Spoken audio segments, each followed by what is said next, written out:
It's Monday, the 28th of June 2021, and welcome to another Timeware Community Podcast. My name's Simon Birchall, and as usual, sat with, well, not with me, we're on a Teams meeting now, but sat in the Teams meeting is Mike Coop. How's it going, Mike? I'm good. Did you have a good weekend? I did. I went to a neighbour's barbecue. It went okay. Did it go? No alcohol?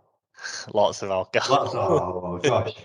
What anything exciting happening this week? You've got an early finish tomorrow, is that right, for the football? Yeah, I've got a good one tomorrow. So we've got a demo for time starting the day. Yeah. England are on in the evening. Okay. And then on Wednesday, I've got an inventory demonstration.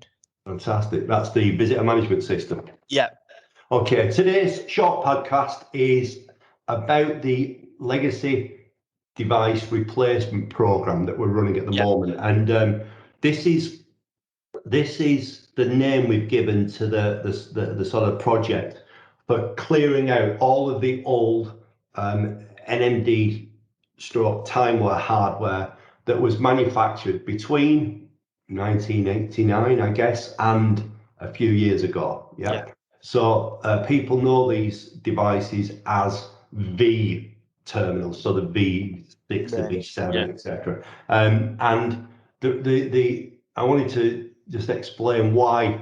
We have an opportunity to explain why we want to get rid of these things and phase them out, and then I can hand over to you and you can explain what the replacements are. So, so everybody knows we've been manufacturing, or we manufactured our own hardware for many years, a number of 2 decades, 3 decades, 2 decades, and the emphasis now has moved away from hardware and software development to software only, and obviously we've got this relationship with Suprema. Whilst we can continue to support the existing hardware, there is no development, and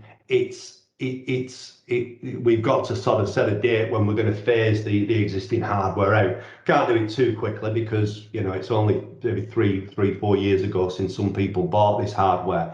But we have this plan to phase out the older product that we can't develop within the next sort of few years. Now, on top of that, there are different demands now than there were, different requirements now than there were years ago. So in the past, where we'd have proximity, mag stripe, and an early form of biometrics, now customers are requiring other types of technologies, and in particular face recognition. So the what we're going to be running, in the Timelines magazine, we mention this on a regular basis.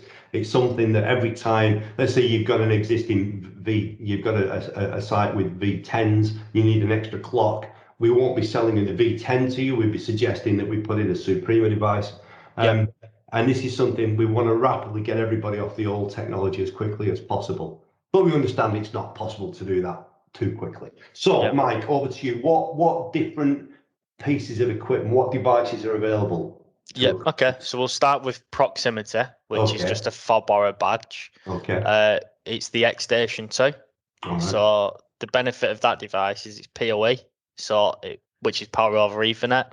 Yeah. So which means it's a simple solution. It's 4 screws on a wall, and then you plug network into it, and it powers the device and also allows it to communicate to Timeware. But we would need to speak to IT to make sure that. That it's got PoE capabilities. A lot of the sites now do have PoE capabilities. A lot of the switches and stuff are PoE. That's good. So so that's the basic proximity. That's non-contact, isn't it? So if people are looking for a non-contact solution, Prox is fine. And that's probably the lowest cost of the models. What's next after that? So it's another version of the X-Station 2. Yes. That has a biometric fingerprint reader. So that's exactly the same, PoE, 4 screws on a wall, but it has this extra module for fingerprint recognition. Okay.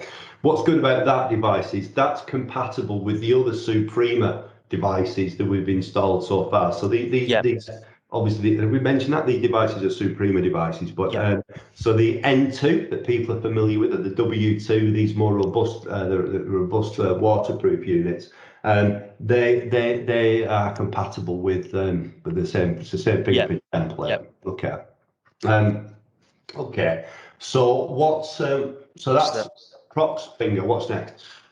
Facial recognition. Okay. So we've got the Face Station F2. Yep. And that device requires a power supply. Yeah. But it's facial recognition. Okay. We've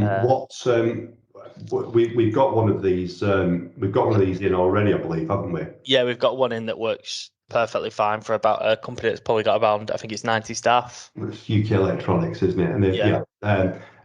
This we promote this. This is without mask detection, without temperature. It's just pure facial recognition. Yeah, and that's a good piece of kit. Yeah, really good. So the enrollment's fairly quick on it, and it's not just basically, as long as you present your face to the device anywhere in the camera, it picks you up. You don't have to reposition. There's no repositioning or. So it's fast. So if you've got say 80 people arriving for a shift at a similar time, maybe 80s, you might have 2 readers, but you get fast throughput. You've not got delays. Yeah, which was an issue with facial. Okay, that's good. Okay, so Prox, finger, face. What else have we got?